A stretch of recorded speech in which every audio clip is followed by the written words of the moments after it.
వ్యవసాయ మోటార్లకు విద్యుత్ కోత నిరసిస్తూ తలమడుగు కేంద్రంలోని సబ్ స్టేషన్ ముందు రైతులు రోడ్డుపై బైఠాయించి రాస్తారోకో నిర్వహించారు. పంట పొలాలకు కరెంటు రావడం లేదని గ్రామ రైతు పద్మాకర్ రెడ్డి ఆవేదన వ్యక్తం చేశారు. వారం రోజులుగా కరెంటు కోతలతో ఇబ్బందులు తలెత్తుతున్నాయన్నారు. పంటలు పోయే పరిస్థితి నెలకొందని రైతులు ఆవేదన వ్యక్తం చేశారు. రేపటి నుండి ఇలాగే కోతలు విధిస్తే ప్రతిరోజు ధర్నా కార్యక్రమం చేపడతామని హెచ్చరించారు.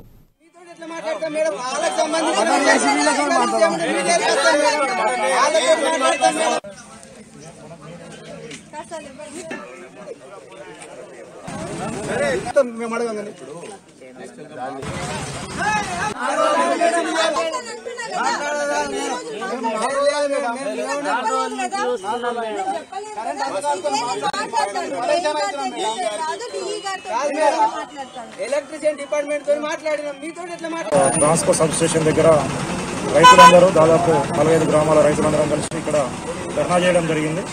దీనికి ముఖ్య ఉద్దేశం ఏంటంటే గత వారం రోజుల నుంచి విద్యుత్ కోతలు మనకి ఏదైతే రాష్ట్ర ప్రభుత్వ సంబంధించిన ప్రతినిధులు 24 గంటలు అని చెప్తున్నారు. కానీ 24 గంటల కరెంట్ మనకు ఎన్నడూ లేదు.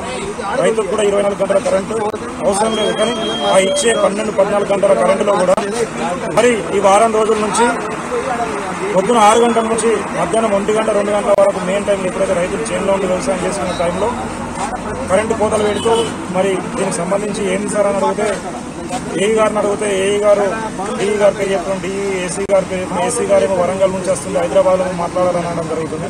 దానికి ఈరోజు మా పంటలు మొలకెత్తక ముందు ఎండిపోయే పరిస్థితి వచ్చింది కాబట్టి ఈ కార్యక్రమాన్ని ఇక్కడ చేపట్టుకోవడం జరిగింది. ఇప్పుడు కూడా మేము ఏఈ గారికి ఎస్సీ గారు చెప్పిన దాని ప్రకారం ఏఈ గారికి ఒక రైటింగ్ కంప్లైంట్ ఇస్తున్నాం. వాళ్ళు ఖచ్చితంగా ప్రాబ్లం రెక్టిఫై చేస్తామన్నారు. ఒకవేళ చేయకపోతే మాత్రం మళ్ళీ రేపటి నుంచి నిరంతరాయంగా ధర్నా కార్యక్రమాన్ని చేపడతాం. దీనికి మరి విద్యుత్ శాఖ అధికారులు ట్రాన్స్కో